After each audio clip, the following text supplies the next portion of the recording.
Oi, gente, tudo bem? Vim aqui hoje para falar um pouquinho do centenário de João Cabral de Melo Neto. João Cabral de Melo Neto nasceu em 1920, portanto nós estamos agora nesse ano comemorando o centenário do seu nascimento. Ele foi um escritor bastante importante, contribuiu muito para a literatura brasileira. Ele foi membro da Academia Brasileira de Letras, ele foi diplomata, então ele viajou bastante, ele morou em outros países, então ele de certa forma divulgou no mundo um pouco da cultura brasileira, né, da literatura brasileira. Então ele foi um escritor bastante relevante para a nossa história.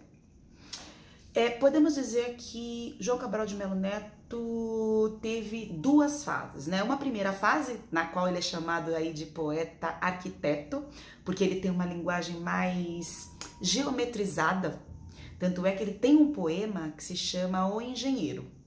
Tamanha era essa preocupação dele com as palavras e com a temática também. Mas a fase, assim, de bastante importância desse escritor, de bastante relevância, é a fase já na década de 50, em 1954, 55, quando ele escreveu Morte e Vida Severina. Morte e Vida Severina é um auto, que é um gênero, auto é um gênero textual, religioso, que tem um fundo moral muito difundido na Idade Média em Portugal. E o Alto de Natal, né, até o nome Alto de Natal, traz mesmo essa alusão ao contexto bíblico, porque na verdade Alto de Natal vai falar do nascimento de Jesus Cristo. Então ele tem aí duplamente, né, essa relação com a questão bíblica. Alto porque é um gênero religioso, que tem um fundo moral, e de Natal porque vai falar desse episódio bíblico.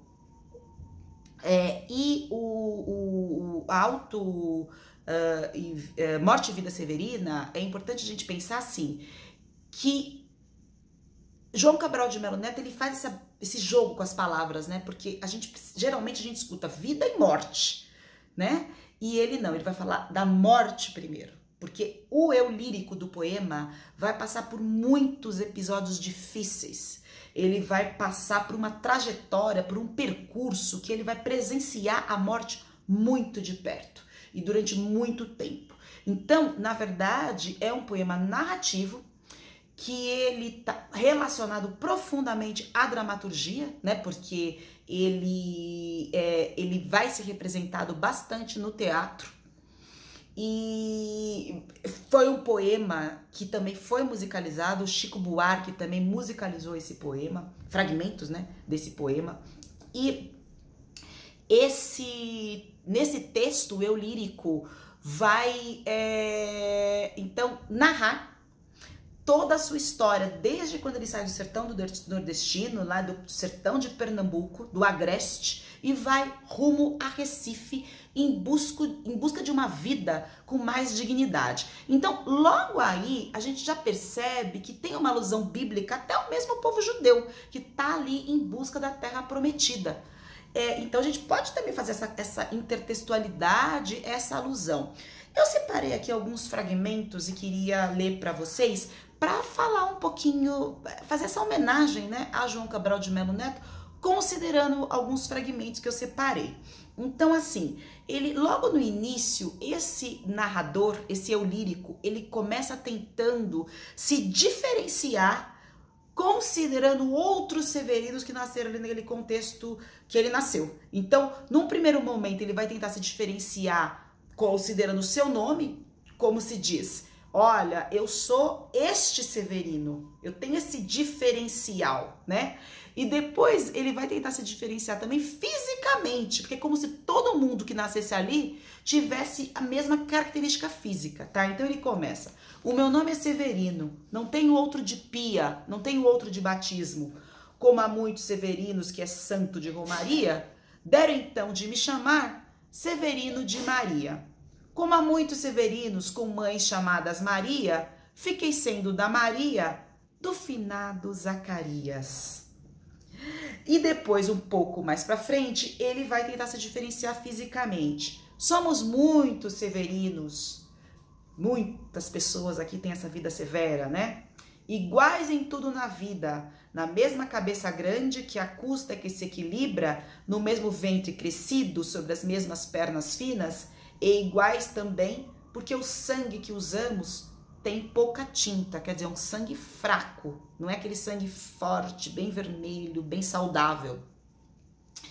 E a gente vai, ao longo aí da narrativa dele, né, da viagem que ele vai fazer até chegar em Recife, ele vai só presenciando morte, né? Chega um fragmento que ele tá procurando, de certa forma, alguma coisa para se fazer, para ganhar algum dinheiro, e ele percebe que todos os trabalhos que existem ali são todos trabalhos relacionados à morte. Então ele vai procurar um emprego para carpir, ele não acha, porque a terra dali já está morta. Ele vai procurar um emprego para lidar com algum tipo de gado, também não tem gado, o gado que se encontra está morto.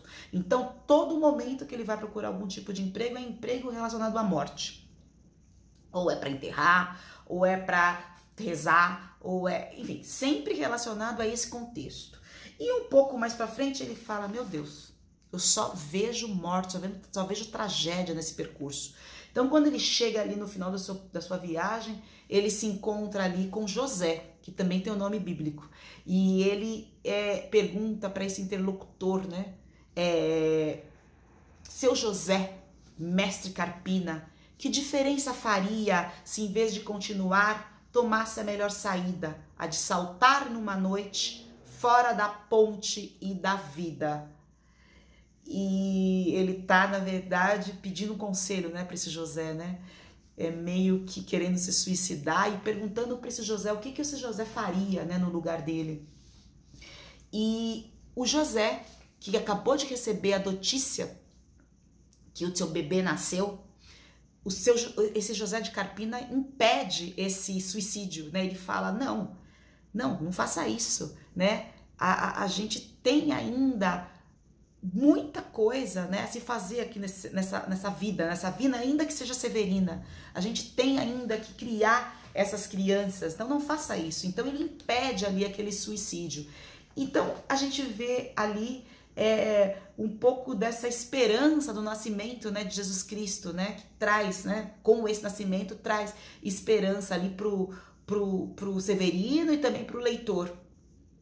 E há outras alusões ali dali pra frente, né? Por exemplo, o episódio das ciganas, né? As duas ciganas chegam para presentear aquela criança e a gente tem aí a alusão ao contexto aí dos três reis magos, né? Que também levam um presente pro bebê.